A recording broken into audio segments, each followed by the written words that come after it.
오늘 우리에게 들려주시는 하나님의 말씀은 누가복음 7장 11절에서 16절 말씀입니다.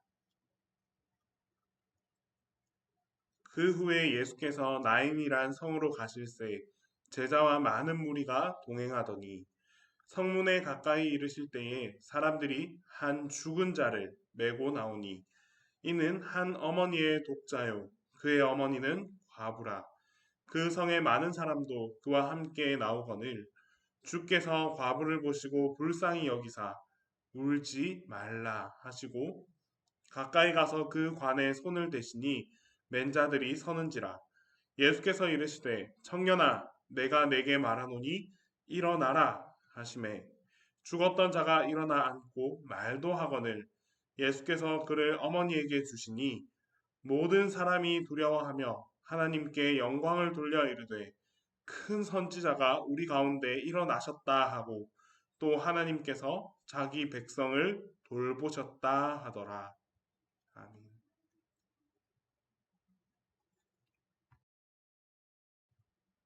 오늘 본문에는 죽음에 관한 이야기로 시작됩니다. 여러분들은 죽음에 관해서 어떻게 이해하고 받아들이고 있나요? 죽음은 우리가 아무리 노력하고 아무리 힘쓴다 하더라도 우리의 능력으로, 인간의 능력으로는 극복할 수도 초월할 수도 없는 것이 바로 죽음입니다. 그래서 우리는 이 죽음이 가져오는 그 이별 앞에 사랑하는 사람들과 그리고 나의 가족들과 또 심지어는 나의 애완동물까지 모든 과정 속에서 죽음은 곧 이별이고 이별은 곧 슬픔임을 우리는 직시하고 있습니다. 오늘 본문에 등장하는 이 여인은 꽤나 많은 죽음을 경험했습니다.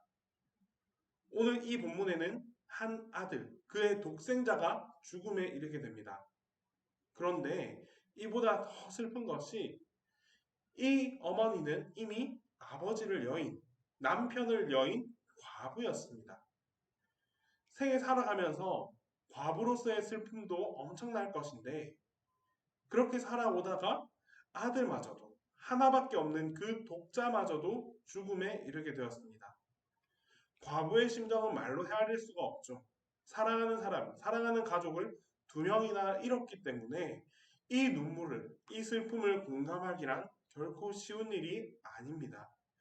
그 누구도 이 과부의 슬픔을 헤아리지 못하는 그런 상황이었는데 그때 어디선가 이 과부에게 조용한 음성으로 말하는 이가 있었습니다.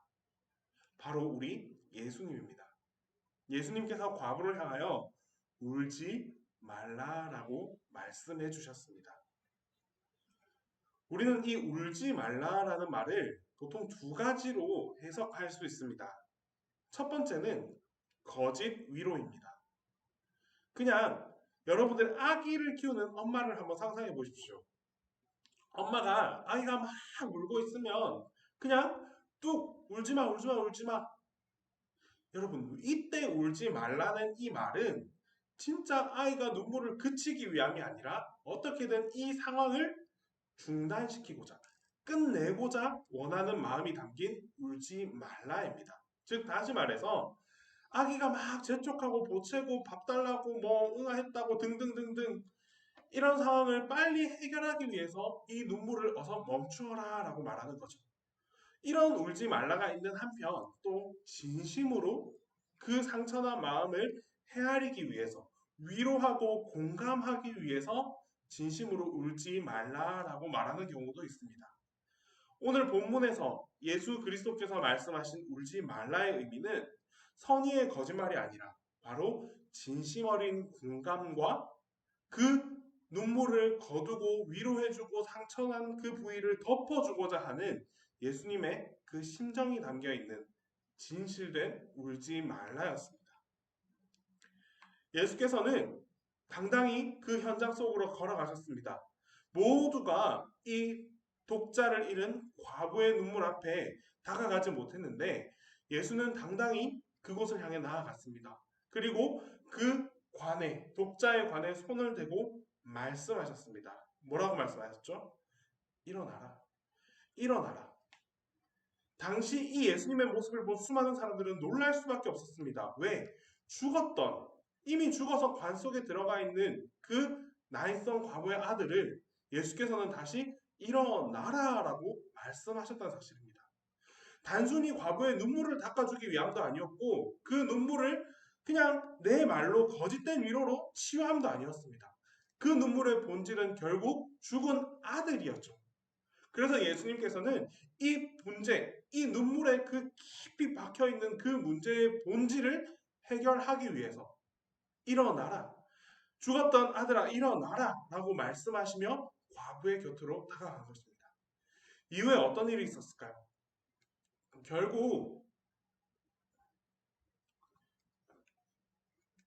결국 이 과부는 일어나게 결국 이 아들은 일어나게 됩니다. 그 누구도 이 눈물을 닦아줄 수 없었지만 예수 그리스도께서 이곳에 오셨더니 과부의 눈물을 거둘 수 있게 되었습니다. 단순히 눈물만 닦아준 것이 아니죠. 눈물을 흘렸던 가장 핵심적인 이유, 죽었던 아들을 다시 살려 일으킴으로 예수님은 모든 눈물을 거두어 주셨습니다. 우리는 살아가면서 참 많은 좌절과 절망을 경험하게 됩니다. 수많은 취준생들이 사회에 나아오고자 노력합니다. 하지만 이들은 매번 매 순간 면접을 보면 볼수록 이력서를 내면 낼수록 거절당하고 외면당하는 그 현실 속에서 끊임없이 좌절을 경험하게 됩니다. 이제 졸업을 해서 취업할 수 있겠지라고 생각했는데 그렇게 어플라이하는 모든 곳에서 거부를 당하는 이 취준생의 삶 속에서 여러분 어떤 기쁨과 어떤 환희가 있겠습니까?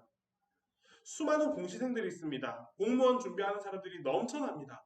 한 번에 합격을 하면 다행인데 이조차도 경쟁이 치열해서 떨어지고 심지어 이번 올해 같은 경우에는 이 코로나19로 인해서 이 시험마저도 무기한으로 연기되고 또 딜레이도 하면서 그 좌절이 더욱더 깊이 내려오는 현실도 바라볼 수 있었습니다. 이뿐만이 아니죠. 가장의 어깨에 짊어진 그 무거운 짐은 누가 들어줄 수 있겠습니까? 나라가 경제가 이렇게 힘들어지고 어려워질수록 가장 많은 부담을 느끼는 부분은 바로 우리의 가장입니다. 여러분들의 아버지, 여러분들의 어머니, 여러분들의 부모님, 자녀들을 돌보 가야 되고 이 가족을 지켜야 하는데 현실은 그렇게 묵묵하지가 않습니다. 매 순간마다 치열하게 살아간다고 살아갔는데 노력하며 살아갔는데 그렇게 살아갈수록 오히려 나는 더 작아지고 내 어깨에 짊어진 짐은 더 무거워지는 현실 앞에서 좌절을 경험하게 됩니다. 우리 청년들도 많은 좌절을 경험할 텐데 그 중에서 가장 큰 좌절과 실망, 절망의 상황은 바로 배신의 상황이 아닐까 생각됩니다. 정말 나와 가까웠더니 정말 내가 사랑했던 사람 그렇게 친하고 그렇게 가까이 지냈는데 그런 사람으로부터 배신을 당할 때 이때 여러분들의 마음은 정말 헤아릴 수 없이 큰 좌절과 공허함을 경험하게 될 것입니다. 여러분 이처럼 우리는 살아가면서 수많은 삶의 현장 속에서 수많은 상황 가운데 슬픔, 절망, 좌절 함께 경험하며 살아가고 있습니다. 이럴 때 이런 여러분들의 삶에 과연 누가 여러분들을 위로해주고 누가 여러분들의 슬픔을 이겨낼 수 있게 해주고 누가 여러분들의 그 좌절과 고통 속에서 버텨낼 수 있는 힘을 주시는 분이 누구이겠습니까? 하나님께서 예수 그리스도께서 말씀하십니다. 내가 내게 명하노니 단순한 부탁도 아니고요. 단순한 요청도 아니고요.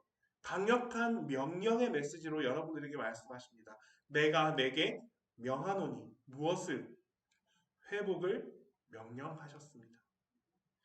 모든 절망과 슬픔과 어둠 속에서 살아가는 우리 모두에게 예수 그리스도께서는 손을 내미시면서 강력한 어투로 회복을 명령하셨습니다. 세상 그 누구도 우리의 삶을 회복시켜 줄 수가 없습니다. 그럴 능력도 없고 그럴 자질도 없습니다. 하지만 예수 그리스도는 우리를 온전히 회복시켜 줄 수 있는 강한 힘과 강한 능력을 가지신 분입니다.